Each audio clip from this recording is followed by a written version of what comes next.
সবাইকে বাংলা ক্লাসে স্বাগত জানাচ্ছি। আমি রামপদ হালদার, প্রভাষক বাংলা, গোপালগঞ্জ সরকারি কলেজ, গোপালগঞ্জ। তো আমি আলোচনা করব বানান সম্পর্কিত, অর্থাৎ এইচএসসি পরীক্ষার্থী যারা 2025 সালে যারা পরীক্ষা বসবে, অর্থাৎ তাদের জন্য এই ক্লাসটি খুবই চমকপ্রদ ক্লাস, অর্থাৎ খুবই কাজের আসবে ক্লাসটি যদি দেখে থাকো তোমরা। আর যারা 26 সালে পরীক্ষা দেবে তাদের জন্য তো আরো বেশি গুরুত্বপূর্ণ, কারণ হচ্ছে প্রথমে এগুলো শেখা হয়ে যাবে। আমি এখানে দুটি কলেজ নিয়েছি, ঢাকার দুটি স্বনামধন্য দুটি কলেজ, সেটা হচ্ছে ঢাকা ইম্পেরিয়াল কলেজ এবং হলি ক্রস কলেজ ঢাকা।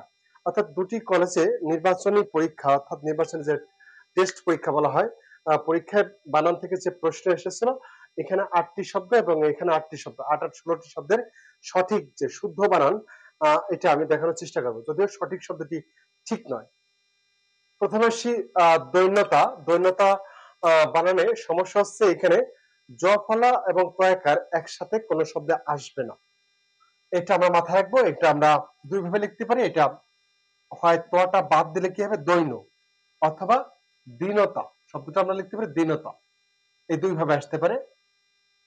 যেমন সৌজন্যতা, সক্ষতা, জ ফলা এবং তা একসাথে হবে না, হয় সখিতা অথবা সক্ষ, বা সুজনতা বা সৌজন্য, এইভাবে আসতে পারে শব্দটি। শিরচ্ছেদ বানানটি প্রায় প্রত্যেক পরীক্ষায় এসে থাকে, আমাদের মনে রাখবো এখানে চয়ের জায়গা ছ হবে। এটা বিসর্গ সন্ধির একটা নিয়ম। তো শিরচ্ছেদ বানানটা সবসময় মনে রাখবো, এখানে তালবস্য হবে আর এখানে ছ আর দ, শিরচ্ছেদ। এবার আসি মনোকষ্ট। মনোকষ্টের শব্দটা এভাবে, মন বিসর্গ যোগ হচ্ছে কষ্ট, এইটা ছিল বিসর্গ সন্ধির উদাহরণ। বলা হচ্ছে এখানে বিসর্গ আছে এবং পরবর্তী পদে যদি ক এবং প থাকে, সেক্ষেত্রে এই বিসর্গটা রয়ে যাবে। বিসর্গটা কি হবে, রয়ে যাবে, অর্থাৎ ওকার হবে না। এখানে আমরা লিখতে পারি, সঠিক হবে হচ্ছে মন দেব বিসর্গ, তারপর হচ্ছে কষ্ট, মনোকষ্ট। উচ্চারণ করলাম মনোকষ্ট, কিন্তু হবে মনোকষ্ট, আমি লিখবো হচ্ছে বিসর্গ দিয়ে। বা গীতাঞ্জলি। বলা হয়েছে যত অঞ্জলি আছে কোন শব্দের সাথে যদি যুক্ত হয়ে থাকে, তাহলে অঞ্জলি বানানে লয় রস্যিকার ব্যবহার করতে হবে। তাহলে এখানে গীতায় গয় দীর্ঘি ঠিক আছে, গীতা গীতাঞ্জলি। এবার আসি অহরাত্রি। অহ দিবা অর্ধ, অহ দিবা অর্ধ, এর সাথে যদি রাত্রি শব্দ যুক্ত হয়, তাহলে রাত্রিটা হয়ে যাবে রাত্র। দিবা রাত্রি না হবে কি হবে, দিবারাত্র। তবে মানিক বন্দ্যোপাধ্যায়ের যে উপন্যাসটা আছে দিবারাত্রি কাব্য, সেটা দিবারাত্রি কাব্য হবে, দিবারাত্রর কাব্য হবে না, এটা অহরাত্র হবে। অহ মানে দিন, আর রাত হচ্ছে রাত্র, অহরাত্র। প্রতিদ্বন্দ্বী, প্রতিযোগী, এই সমস্ত বানানে শেষে দীর্ঘ ইকার হবে। এখানে আছে রস্যইকার। আরেকটা বিষয় আছে দ্বন্দ্ব বানানে দুই জায়গায় ব ফলা হবে। প্রতিদ্বন্দ্বী, দয় ব নয়, যদি প্রতিদ্বন্দ্বিতা থাকতো তাহলে রস্যিকার তয়কার দিতাম। পোস্ট মাস্টার একটা ইংরেজি শব্দ, এখানে মূর্ধস্য হবে না, অর্থাৎ সত্যবিধান প্রযোজ্য না। এখানে আমরা দন্তস্য দিয়ে করবো, পোস্ট মাস্টার, পোস্ট মাস্টার।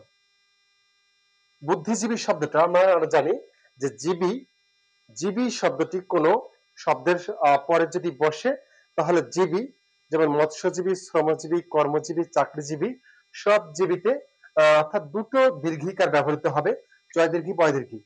বুদ্ধি বানান ঠিক আছে, বুদ্ধিজীবী। পরীক্ষা বলা থেকে নিচের 8টি শব্দ থেকে যে কোনো 5টি শব্দ শুদ্ধ করে লেখো। তো আমি এখানে 8টি শব্দ দেখানোর চেষ্টা করলাম। এগুলো হচ্ছে কমন কিছু শব্দ আছে, 1-200 শব্দ আছে যেগুলো পড়লে মনে রাখলে প্রায় চলে আসে। তবে শব্দ জানা থাকা ভালো, বানান শুদ্ধ বানান জানা ভালো, কারণ হচ্ছে শুধু পরীক্ষা পাশ করা না, পরবর্তীতে অনেক ধাপ আছে। ধাপে ধাপে, অর্থাৎ আমাদের কোনো কিছু লিখতে হলে অবশ্যই শুদ্ধ বানান করে লেখা উচিত, নতুবা যিনি শিক্ষক খাতা মূল্যায়ন করবেন তার কাছে যদি বানান ভুল মনে হয়, তাহলে মূল্যায়নটা একটু ভিন্ন রকম হয়ে যাবে। এটা সবাই আমরা জানি কিন্তু মানি না। পিপিলিকা বানানে এখানে তিনটে রস্বইকার আছে, আমরা জানি পিপিলিকা বানানো হবে রস্বইকার, দীর্ঘইকার আর রস্বইকার, অর্থাৎ রস্বই দীর্ঘই রস্বই, পি পি পয় দীর্ঘি লিকা, অর্থাৎ ইকা যদি কোনো জায়গায় থাকে, ইকা অর্থাৎ ইকা যদি থাকে সেটা রস্বইকার হয়, ইকা অর্থাৎ লয় রস্বইকার, এখানে রস্বইকার। বিড়ম্বনা, বিড়ম্বনার শব্দটা বয় দীর্ঘি, এখানে রোয়া ম, বিড়ম্বনা, বিড়ম্বনা শব্দটা বয় দীর্ঘিরা দিয়ে আমরা রস্যি দিতে পারি, বিড়ম্বনা। এবার ঠিক আছে, বিড়ম্বনা অর্থাৎ দীর্ঘইকারকে রস্যিকার বানালাম, আর এখানে ডয় বিন্দু মানে রয় বিন্দু বয় বিন্দু আছে না, এখানে ডয় বিন্দু বিড়ম্বনা।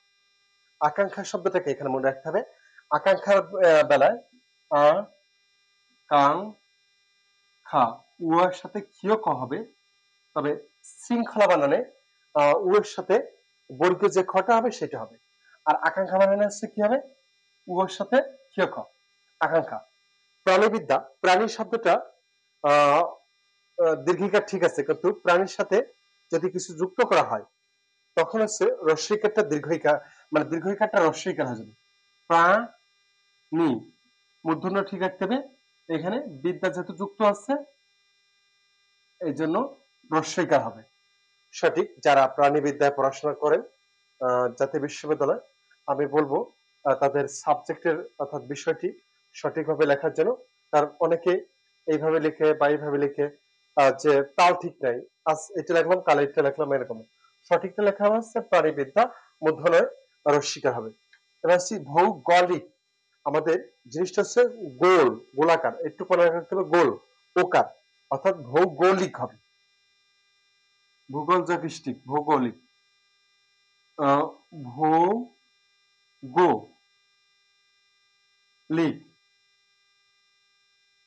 ভৌগোলিক, গোল, একটু মনে রাখবো গোল, তাহলে গো হবে। গীতাঞ্জলি, এখানে যেমন বলা হয়েছিল গীতাঞ্জলি, এই বানানটা বলছি, অঞ্জলি বানান কোন শব্দের সাথে থাকলে অঞ্জলিতে লয় রস্বইকার হবে, গীতা অঞ্জলি, তাতে জলাঞ্জলি হোক পুষ্পাঞ্জলি হোক আর যেটা হোক রস্বইকার হবে।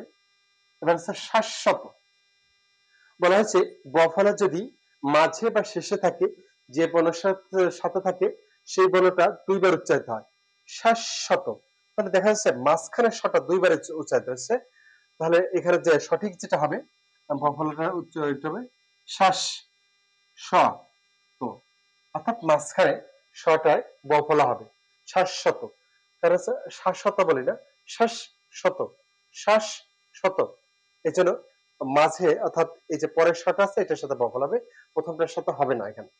স্নেহাস্পদ যদি বলা হয় স্বরে ও, স্বরে ও আর হচ্ছে আর সাথে সবসময় হচ্ছে দন্তস্ব হবে, আর বাকিগুলোর সাথে মূর্ধন্য হবে।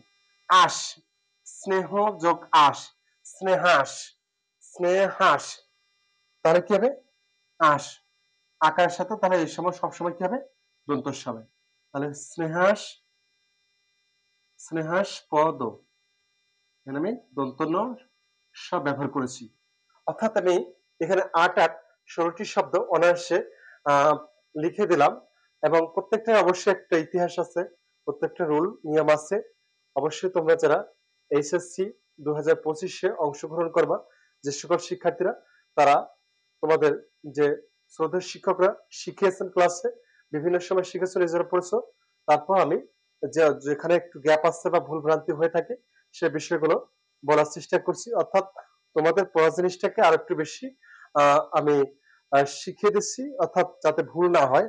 তো ধন্যবাদ জানাচ্ছি ক্লাসটি দেখার জন্য, এবং আগামী ক্লাসটি দেখার আহ্বান জানিয়ে এখানে বিদায় নিচ্ছি। সকলের সুস্বাস্থ্য কামনা করছি, সবাই পড়াশোনা করে মঙ্গল পথ ধাবিত হোক সেই প্রত্যাশা রেখে এখানে শেষ করছি। ধন্যবাদ।